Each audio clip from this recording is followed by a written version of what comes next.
what we're going to do today is we're going to show you just a new way that you're going to be submitting your log for Coach. So what you need to do is once you open up your weekly log, you're going to see that this week it looks a little bit different, and you're going to actually click log. Go ahead and make a copy. Now when you make a copy, you'll see that your name does not come up at the top. So the first thing you need to do is change your name at the top so Coach knows whose log they're grading.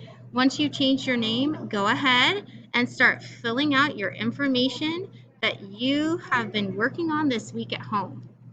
Do not click share. Do not. Instead, what you're going to do is you're going to come up here. You're going to make a copy of this link.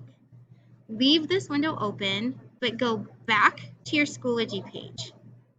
Go ahead and click submit.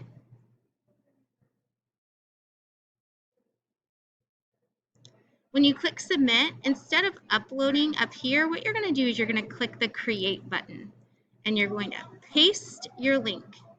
Now click submit